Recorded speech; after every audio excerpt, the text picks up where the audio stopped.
So the Giants drop one in Philly tonight. They fall 6-4 to the Phillies. They definitely had their moments where they definitely could have won this game, but unfortunately, whether it was not coming through in certain situations with men on base or just poor execution defensively or just pretty damn poor bullpen management from our skipper Bob Melvin, the Giants walk away with a pretty disappointing result in game two of this four-game series. And we're going to talk about that as well as the Giants are off to a really hot start this year. They're doing really well. They're 12-5. They're second in the NL West. And even with the loss tonight, they look like a team to be reckoned with going down the road. So we're going to talk about that here and more. I'm your host, Darius Lott, and this is Second in King. Welcome to Second in King. Straight high! It's a deep! It is out of here! Your one-stop shop for everything San Francisco Giants. And there's a shot, deep right field by Crawford. Adios! Pelota! And now, here's your host, Darius Lott. Yeah! What's good, y'all? Welcome back. It's been a minute since I've last been with you guys. I was just thinking, when's the last time I even recorded an episode or dropped an episode? And I think the last one was after they had swept the Astros in Houston, if I'm not mistaken. I think that would have been the last one. It was right before they kicked off their first homestand of the year against the Mariners. They had that crazy come from behind win, that walk-off win in the home opener. Willie Adames with a 2-run single that won it. I was at Saturday's game. Robbie Ray pitched, and he pitched a pretty damn good game, and the Giants walked away with a 4-1 win, and your boy walked away with a gold Matt Chapman bobblehead. So winning on all fronts on that one. So Giants ended up taking, I believe they swept that series. They ended up taking the third game as well on a walk-off hit by Wilmer Flores. So they swept that series. They did lose their first series of the year against the Cincinnati Reds.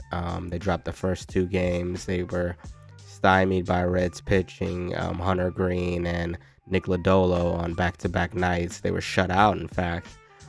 And then they came back with a very passionate, spirited win in the getaway game before they went on this road trip that they now find themselves in the midst of, which started with the Yankees going to the Bronx, Yankee Stadium, and the Giants took 2 out of 3 against the defending American League champions. They won the first game. They drummed the Yankees in the first game, 9-1. It was only a 6-inning game. It was called off due to rain. Dropped the second game, and then they came back the following day and took the third and final game of the series. And a good start to this long and pretty tough opening road. Well, not opening road trip, but this is, I believe, their longest road trip of the year already, and they're getting it out of the way early. So it's really important that the Giants really do the best they can to kind of stay above ground in this tough National League playoff race and prove that they can beat quality teams like the New York Yankees. And they proved again the prior day that they can beat another quality team in the Philadelphia Phillies. And they outslugged the Phillies in their own ballpark in Philadelphia, put up 10 runs and won by a final of 10-4. So the Giants, they're doing it right now.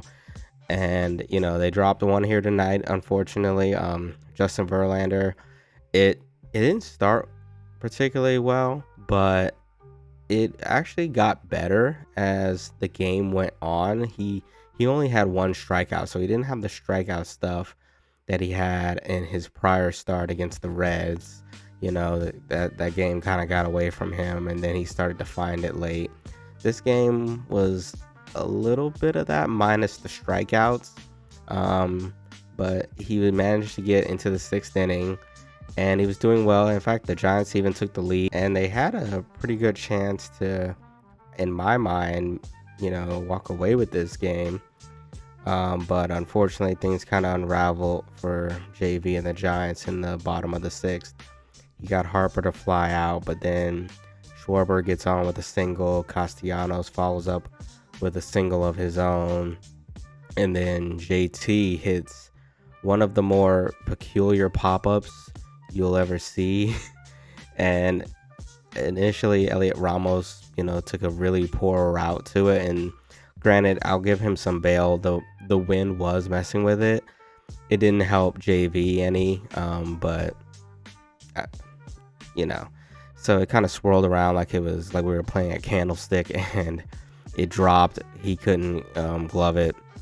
Phillies tied the game, and then a few batter or two later, Alec Boehm came up with a single, and that gave the Phillies a lead that they would not relinquish. So, but I'm just gonna talk briefly because I feel like I can be here all day ranting and raving if I continue talking about Bob Melvin's poor bullpen management. I think he should have been ready, like, if anybody got on, to give Verlander the hook. But, I guess because of Verlander and who he is and what he's accomplished, that they weren't willing to give him the hook right there. I guess in their mind, they would, not show him the proper respect. But at the same time, you're trying to win ball games here, man. Like, the person's feelings, shouldn't come into play there. That shouldn't be taken account of in that situation. What should be taken into consideration is what move gives us as a team the best possible chance to win. And I think him waiting and just trying to see, like, oh, let's see if you can work your way out of it. And by the time he did that, he tried and he never did work his way out of it. He had to go to the pen anyway. So it didn't work out. Like I said, that's a tangent I can go on for a whole like episode on, and I probably will come back to it a little bit, but I just wanted to give a brief overview of things that I kind of missed in my absence. As some of y'all may be familiar with the old saying, life be lifing. So that's what happened. Life was definitely lifing, and I haven't been uploading as regularly as I normally would. So I apologize for that, but I'm back now, and we're gonna talk a little. Let's talk a little positive though. That was tonight's bummer situation, but like I said in that opening, the Giants are 12-5 right now. They are playing overall pretty good baseball. They're playing winning baseball, and that's the kind of baseball that you hope that they are playing all the way through, all the way, to the end of the year into September. You hope they're playing meaningful games that could decide their potential fate as far as playoff contention. That's what you want. Like, the last few years, we have just seen this team just bottom out and just fall short of expectations or what we hope they could do. And right now, the way that they've been playing and the results that they've been getting, it's got a lot of us believing here in the Giants fan base. We're starting to look at this team like, hey, they could do something. Like, they got something going right now. And I think I want to talk about what it is that they're doing so differently, because it's interesting, right? The team that is assembled outside of guys like Justin Verlander, Willie Adames, lesser extent like Sam Huff, Christian Koss, and a few guys here and there. But for the most part, this is the same squad we saw last year. And if you want to get technical, maybe even the year before that, some of the guys that you were familiar with are still here. Wade is still here. Chapman, he came in last year, but he's kind of a familiar face. He's here still. Elliot Ramos from last year, he is here. Like Jung Hoo Lee, we hope we get a larger sample size of him. We're going to talk about him a lot in a bit too. But, Wilmer Flores, like, these are guys that have been here, but the Giants seemingly are doing, not even seemingly, they are doing much better this time around with these same guys. Farhan had these guys before, but now under Buster Posey, president of baseball operations, they're just, I don't know, the vibes are a little different there, and they're playing a lot different. And I just find it so fascinating that there weren't that many wholesale changes to this team, and yet here we are sitting second in the NL West, at a team that's really captured the imagination of not only its own fan base, but the baseball world. And it has a lot of that same feeling that the 2021 Giants had. They kind of, expectations were low, and I'm talking like very low. Like, I don't know if people expected the Giants to do much of anything this year. They kind of were, the projections were all 80, 82 wins, all of them said no playoffs or long shot to make the playoffs. And here they are. I know it's still very early, but there's just something different. So we're going to talk about what exactly that is. And I think the number one thing, and this is not something you can quantify with any stat, this is just based on gut feeling and just watching this team on a regular basis. They just believe right now, and they just feel confident, but they also feel like nothing can stop them, especially if they play together, they play with heart, and they play with fire. And you guys remember what I talked about, that goes back to episode 1. Buster Posey wants, when guys come into Oracle Park, or the Giants go on the road into their own ballpark and they face the Giants, they, for a lack of a better term, are going to feel it. They are going to be in for a fight. We're going to grind, and we're going to do everything. We're going to scratch, claw, do everything we can to walk away with a W on that day, with our pitching staff, with our defense, and we're going to scratch across enough runs to win ball games. And so far, through, just a small sample size of games, that's kind of the MO of this team. And it's very reflective of what Buster was alluding to, and is very reflective of the Giants teams he was on in the 2010s. Remember, those Giants teams, we love them. They were never perceived as the best team. And that goes back to 2010, 2012, and 2014. They were never perceived going into the season as good enough to be a title contender. Like, people said, man, they can barely make the playoffs. They could sneak in, but nobody had them going on those runs that they did. And it was all based around pitching, defense, and timely hitting. And right now, the Giants are, I won't say they're excelling in all phases, but they're giving you enough hope, and they're showing enough that you can actually believe, like, this team could do something. This team could be special. And a lot of things have gone right for the Giants, and a lot of things, not so right. But I think we'll start talking about some of the good things that they've done so far, because there's a lot of them, And I'm not just talking individually, but as a team as a whole. One thing that is very comforting to know, and we kind of saw a glimpse of it here tonight against the Phillies in this second game, is they're not ever really out of a game.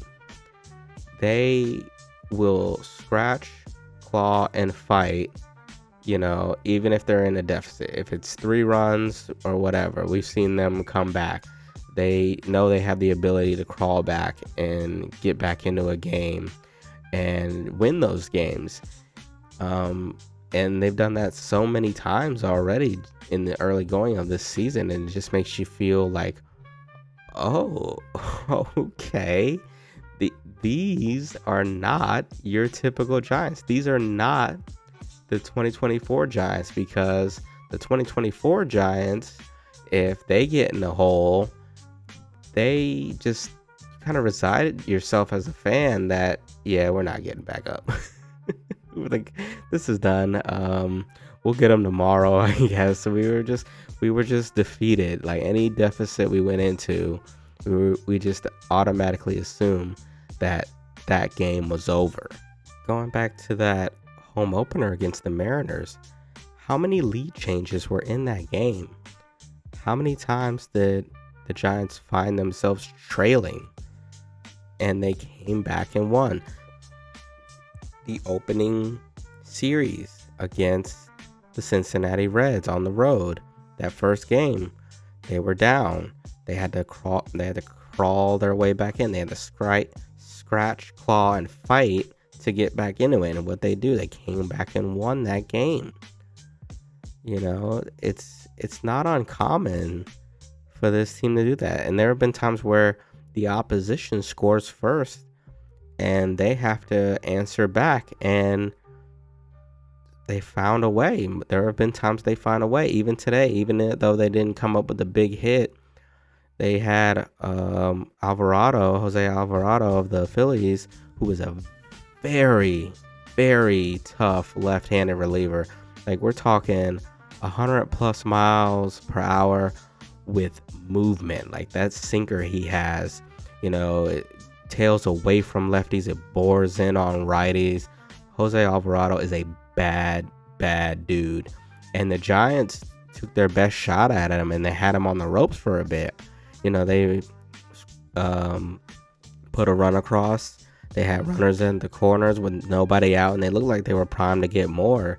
But unfortunately, Alvarado, he bared down, and he got the outs that he was looking for. So you just got to tip your hat to him. And they came close. Casey Schmidt hit a ball to the warning track. It looked like he got every stitch on. Maybe on a night where the wind isn't blowing like crazy, maybe that goes out. But yeah, he put a good swing on it. Unfortunately, it just found a glove. But that's what I'm saying is, I felt even when they were down in that instance, there's a chance that they can come back.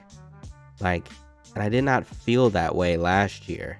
And if this was the 2024 Giants, they lose this game pretty handedly. There's probably no threat of a rally at all whatsoever. They probably don't even get runners on against Alvarado last year.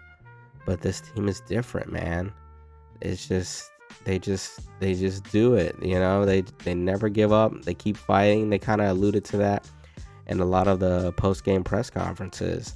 They're gonna fight you tooth and nail until the end, and it's not over till you get that last out. So I really enjoyed seeing the fight that this team has put up this year. Another area that I'd be remiss if I didn't shout out is the bullpen. This bullpen has been absolutely incredible this year. The pitching staff as a whole, I think, has been pretty damn good. Some mixed opinions on the starters and everything. I still stand by that. I thought, even though I'm happy Hayden Birdsong is on the 26-man roster, I still feel it's a waste of this man's potential to have him coming out of the bullpen when he has more than capable stuff of being a big league starter, him and Landon Roop. And I've been pretty impressed with Roop too. Like, Roop's outings haven't been like easy, but he starts out kind of rough, but then he'll always show you why he has such a high potential, and why the Giants are very much, high on him as a part of their future plans. Justin Verlander and Jordan Hicks are kind of like the wild cards of the pitching rotation, but we'll probably touch on that more in a later episode. I feel like that's a topic we can get into. But this is about the bullpen. This bullpen has been absolutely filthy. And I mean that with a capital F. That's how good they've been this year. Like, it seems like there's no situation where they cannot be counted on to do their job. And they get out of just so many jams. I'll give you an idea how good the Giants bullpen is and has been this entire season. So as I'm looking at this stat in front of me right now, it may have changed, but the San Francisco Giants currently have a top 3 bullpen in the major leagues, and they have a team ERA under 2. Only 2 other teams have a bullpen ERA under 2. The San Diego Padres with a 1.57 ERA, the New York Mets with a 1.82 ERA, and 3, the San Francisco Giants, 1.93. That is, like, I know it's very early and small sample size, but that's damn impressive. And it's even more impressive when you factor in where they played so far. Cincinnati, that's a hitter's paradise. There's a reason why they call it Great American Small Park. They've also been in the Yankee Stadium. That is like a, and this is no disrespect to Yankees or their fans, but it's a bandbox. It's a little play ballpark. You got that short porch in right field. Short porch, you can just poke a ball out to right field. If you're a lefty or a righty, it doesn't take a whole lot to get a ball out of there. But yeah, the bullpen has been absolutely insane this year, and their strikeout to walk ratio is insane. They have, as of I'm looking at it again, this could have changed after the game, 58 strikeouts to just 18 walks. Like, that is insanely good. And there's a lot of standouts. Eric Miller's been solid. Camilo Doval kind of up and down. You hope that he can settle in and find a groove. Ryan Walker's been Ryan Walker. He's been excellent. But somebody else who's caught my eye, and people I've talked to in group chats and online, and have dubbed this man, the fireman, because anytime there's a fire and the Giants find themselves in a situation, he puts it out and he brings a sense of calm back to the game, and that's Randy Rodriguez. He has been amazing, and he feels to me like almost a comp of Camilo Doval, if Camilo was a bit more in control of the strike zone. Camilo has a tendency to get a wild hair up his nose, and he'll walk, quite a few batters, and he'll get himself into some deep counts, especially when he's ahead in the count 0-2. Next thing you know, you turn around, it's a full count. Randy Rodriguez comes in and he has the plus fastball. He 99. He even touches triple digits with it, and he also has that devastating slider of his. He's been just a weapon for the Giants, and he's somebody. If he continues to just be great, out of the pen in situations, especially situations where the Giants need an out and they need a strikeout, he has been that guy for them. And that's good for sure when you have a guy that can do that. I personally would like to see what Randy could do if he is given like the 8th inning spot. I know that Tyler Rogers, another person who's been pretty good for the Giants at the pen this year, I would like to see him get that role because I don't know, like you say you go Rogers or Doval in the 7th. If you're leading, then you go Randy Rodriguez, and then you finish them off with Ryan Walker. Like that's hard for even some of the best teams, the best offensive teams in the league to handle, I think. And the Giants bullpen, man, to say they're a strength of this team, it still would feel like I'm underselling the contributions they've had on the Giants and a lot of their success in the early goings of the season. And I did say that the pitching staff overall could play a major factor for the Giants, but man, this bullpen right now is exceeding expectations. They were not looked upon. They were very underrated, and I couldn't understand why. Like, the Giants bullpen has been pretty, they've been pretty solid for the most part. They haven't been the best bullpen in baseball for a few years, but they have good arms. I think the last 2 years prior to 2025, they had a bullpen ERA of 3.94. So that's kind of middle of the pack. Their FIP was 3.77, so that's better. So they pitched more effectively than their ERA suggested. They also, in that span, in 2024, led the league. The bullpen did in strikeouts with 658. So yeah, this bullpen is a force to be reckoned with, and they're just one of the many reasons the Giants are winning ball games at this rate. Rotation is it's been solid. Webby is Webby. Robbie Ray, for the most part, has been pretty good himself. And I talked a little bit about Landon Roop. You just want him to continue to build on what he's done and continue to get more confident every time he goes out there. I'm personally loving what I've been seeing from him, and I even loved what I saw in that game 1.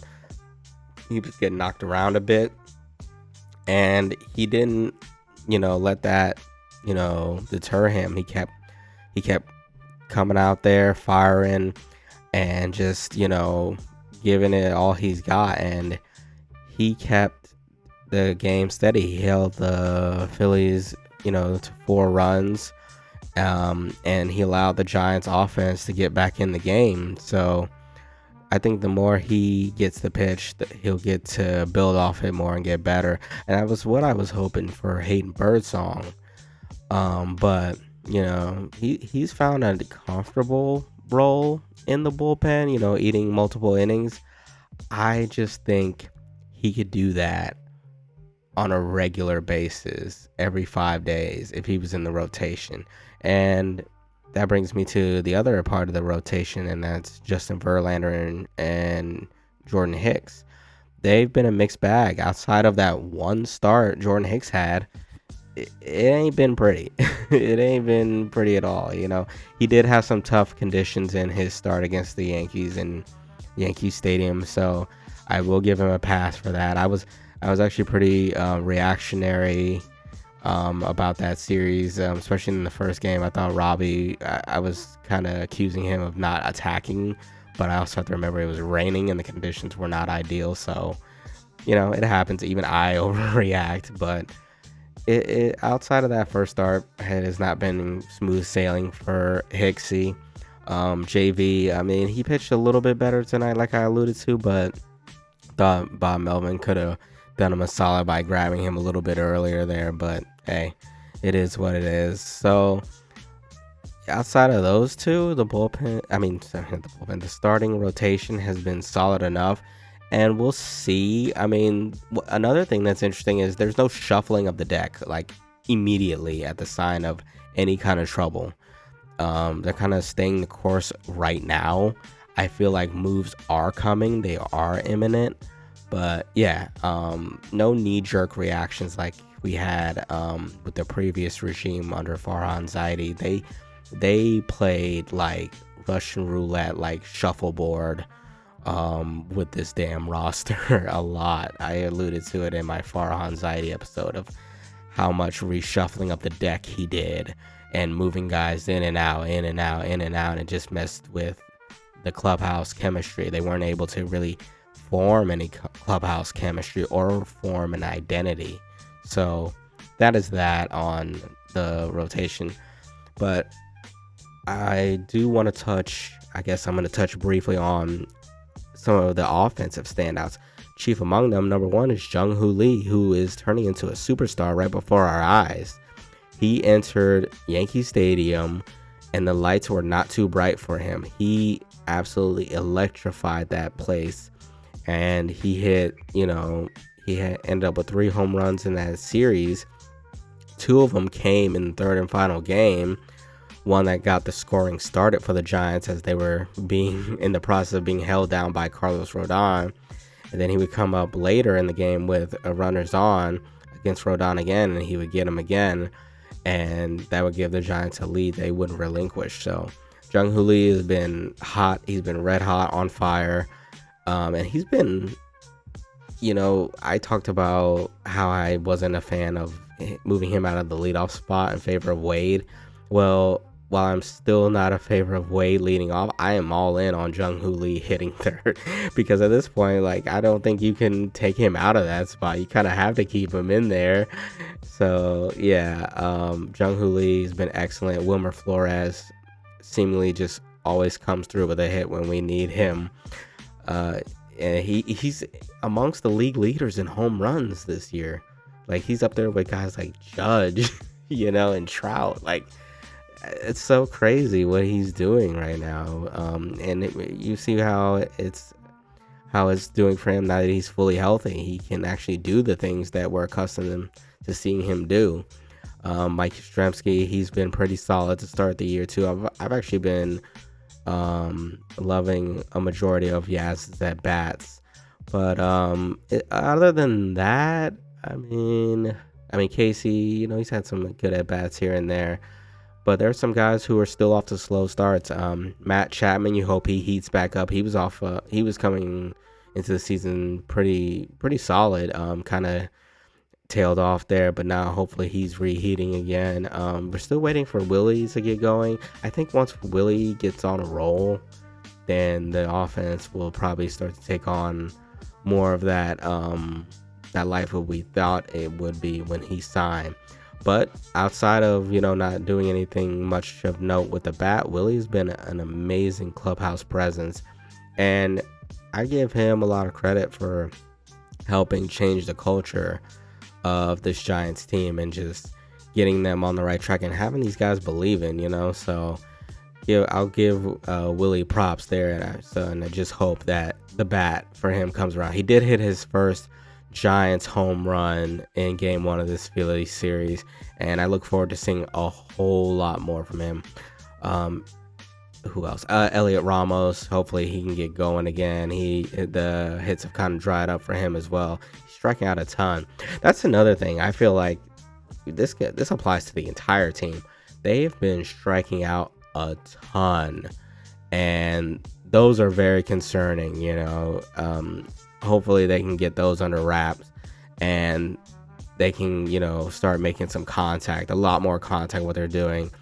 I feel like I've rambled enough here. I feel like I can go more on and on about things that the Giants could do well, things that the Giants need to do better, and things that they are doing well that they need to keep up. So But overall, they are 12-5. They're looking pretty good so far, and we just hope that they can keep this up. But that's all the time we have for today. I'm gonna wrap this up here. If you're listening on YouTube, please make sure you like the video. Subscribe if you haven't already, if you enjoyed what you listened to here today. You can also find me on Spotify and Apple Podcasts. And if you listen there, please do leave a rating and review. It does us wonders here at Second and King as I continue to try and grow this platform of mine here. But yeah, that's going to do it for this edition. I'm your host, Darius Lott, and this has been Second and King. And as always, go Giants.